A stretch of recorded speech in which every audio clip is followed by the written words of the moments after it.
So I don't know how you feel about the census count here in Florida. The good news is more representation in Congress, in the House, more power, more influence over the Electoral College in presidential races.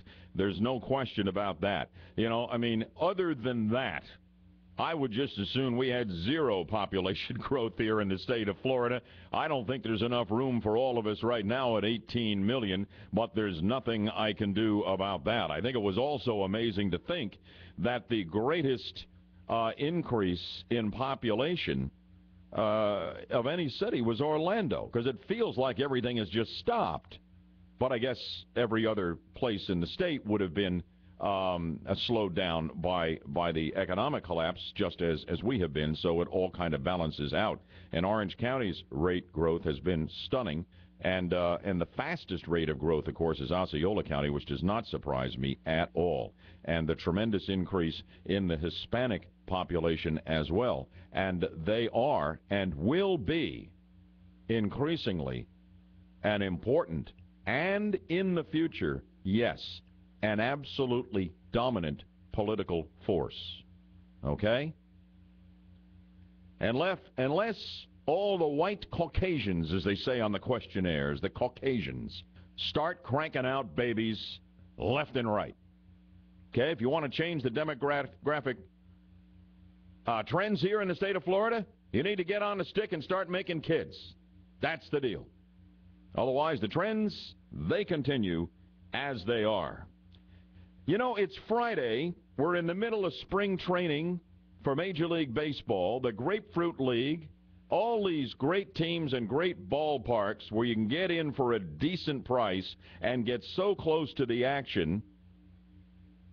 The season is getting late, but I think we may have more spring training tickets ready to give away to you if you can answer the Budman's Brainbuster question of the day. The Budman's Brainbuster question of the day. You got to be on the phone right now. Grab our open lines at 407-916-5400. Toll free 1-866-916-5400. It's a question about money and one particular president. Toll free 1-866-916-5400 in 60 seconds. The Brainbuster question. 7:52 real-time traffic and weather together on the twos now.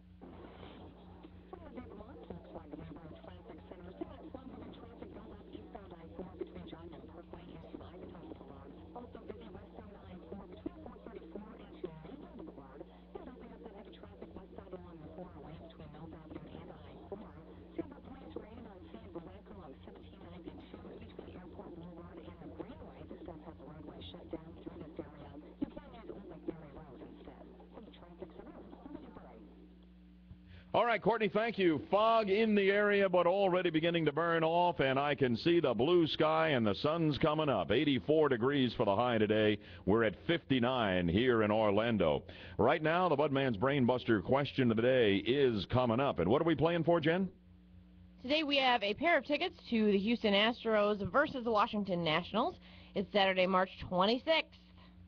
Fantastic. Grapefruit League season, as I say, getting into its final phases right now. Free tickets on us. Toll free is open, 1-866-916-5400. If you're getting a busy signal, wait for a wrong answer in the buzzer and take the open line, 407-916-5400. Here is the question. Today, March 18th, happens to be the birthday of U.S. President Grover Cleveland. Cleveland is among the select few Americans to have his face on our paper money. Now, if you had Grover Cleveland's picture on a bill in your wallet, how much money would you have? The Brainbuster, line one, you're first up. Good morning, line one. 1,000. Bingo, game over. The audience is too tough. Absolutely right. What's your name? Where are you calling from? Matt, New Smyrna Beach. Something you just happen to know? Yeah, I knew that one. I for once I knew one. Well, that's pretty awesome. You like baseball? You like spring training? Oh, I love it. I've never been to a spring training game. Oh, man. You're going to the Astros and the Nationals. We're excited for you. I think that's terrific. What I want you to do is stay on the line, give Jeff all of your information so we get those tickets right out to you. Enjoy the game, all right? Thanks, bud. And congratulations to you. Fantastic. You're our winner. Another happy contest winner on WFLA. Hey, I've got some news for you. You remember last year? When we had the Tax Day Tea Party on the steps of City Hall? I was the master of ceremonies. Thousands of you were there again, and that was a follow-up, of course, to the Great Orlando Tea Party that got the movement really started big time here in Central Florida in March of 2009. Well, I have an announcement for you. I'm privileged to be the master of ceremonies for the Tea Party coming up again on Tax Day, Friday afternoon, April 15th, here in Orlando. And I just got the latest on this from Tom Tillison, one of our Tea Partiers here in Central Florida. And they've invited me to be a part of this, Clyde Fabretti and others out at the West Orlando Tea Party. You want to clear your calendar for Tax Day, Friday, April 15th. The third annual Orlando Tax Day Tea Party. This year's event will rival last year's impressive lineup that featured, you may well remember, House Speaker John Boehner, who wanted to get on down here and see what our movement was all about. I think he understood when he left. Representative Steve King, rock-solid Tea Party guy and conservative out of Iowa, and nationally syndicated radio talk show host Mike Gallagher joins us as well. That was last year. This event is a collaboration between the Central Florida Tea Party Council and Fair Tax Patriots, a newly formed political action committee designed to advocate for the Fair Tax Act. Now, sponsors include Americans for Prosperity, Florida Political Press, fairtax.org, and 540 WFLA. The April 15th Tea Party, you're going to want to be there in Orlando, Friday afternoon, April 15th.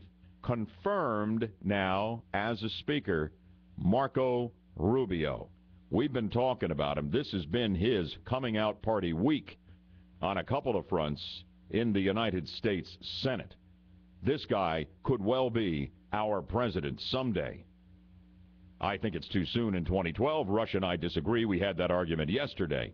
Also coming, and a lot of you are going to love this, and I can't wait to meet him personally, Republican presidential candidate Herman Cain. He substitutes for some of the big-time national radio talk show hosts and has his own program at the local level. Florida Senate President Mike Herodopoulos will be with us as well, and conservative political activist Ralph Reed. How about that? Marco Rubio and Herman Cain. Good enough for you? Stay with me here on 540 WFLA. We will stay connected to all of this and make sure you're connected to all of this. And I'll be looking for you for the next Tax Day Tea Party in downtown Orlando on Tax Day, April 15th. Rubio is booked. Cain is booked. It's going to be some stem winder on the 15th of April. And that's always a day you want to be blowing off some steam, right? And that'll be the place to rally with your fellow patriots by the thousands. All right, back to the fluid situation in Libya and an update on Japan and your phone calls and the beach driving issue coming up in Volusia County here on BHL. It's 7:58. Hey, it's Jenna from BHL. Both of my sisters are getting married this year, which means a lot of flights back home, gifts to ship to the Midwest, and other online expenses. Most of my credit card transactions are online, which leaves me open to identity theft like most Americans. That's why I've teamed up with a LifeLock to not only protect myself in the event of identity theft, but also to prevent it from happening. Fox News reported on LifeLock's prevention abilities as one woman who came face-to-face with the person who stole her identity. She said without LifeLock, she wouldn't have known the thieves were coming, and added LifeLock services are legit. They do what they say they'll do, and it's worth it. I'm constantly entering my information online for bill paying, shopping. This way I know that my identity is always being looked out for with LifeLock. Join me in protecting yourself and your family. If you call now, you can get 60 bonus days of LifeLock protection. 60 bonus days. Do this for yourself and your family. Call 1-800-995-7953. 1-800-995-7953. 1-800-995-7953. If you run a business, you know your financial results are directly linked to the performance of your people. Hello, friends. Jim Nancy. Every team wants to operate at peak performance, and now you can with the proven Workforce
called out a top State Department official during a Foreign Relations Committee hearing in Washington. The President of the United States has specifically said Gaddafi must go, but has done nothing since saying that, except have internal debates about it for a week and a half or two. The UN has passed a resolution creating a no-fly zone over Libya aimed at preventing Gaddafi's air force from attacking the Libyans trying to oust him. Rubio says the passivity of the Obama administration is undermining our ability to impact events on the world stage. The FHB says a woman who's been a Volusia County school psychologist for 6 years was risking the life of her own son. Lisa Bliss was arrested after crashing her car a block from a bar. Her 9-year-old was in the vehicle. Her blood alcohol level, 0.21. The legal limit in Florida is 0.08. Bliss had worked as a psychologist with Volusia County since 2005. She's now facing a number of DUI charges. A rally for immigration rights in Tallahassee. More on that from Tallahassee Bureau Chief Rick Flagg. Hundreds of people turned out at the Capitol to tell the legislature not to follow Arizona's lead by passing an anti-immigration law. Senator Mayor Kelly Kirshner says you only have to look at what happened there. That lost over $500 million in tourism in less than a year. Representative Luis Garcia was born in Cuba, but he's a U.S. citizen. He wonders what will happen to people who look and sound like him if lawmakers pass a bad bill. Since the session is bad, I've been getting my passport around my neck. This session was supposed to be all about creating jobs and fixing the economy, but lawmakers have filed a dozen anti-immigration bills. Rick Flagg, Tallahassee. A once controversial proposal to loosen Florida's class size caps was unanimously cleared the Senate committee without debate. The Education Pre-Kindergarten through 12 Committee on Thursday approved a bill that would allow schools to exceed the limits by 3 to 5 students per class to accommodate those that enroll after the annual count taken in October. Senator David Simmons from Maitland filed the bill. As Representative Simmons had sponsored a similar bill that unanimously passed the House in 2008, but the Senate refused to consider it, insisting the limits could be changed only by a state constitutional amendment. The legislature put an amendment on the ballot last year, but voters rejected it. 540 WFLA News Time 8:02. I'm Michelle Moreno. Get these stories and more at 540WFLA.com. Sports is coming up.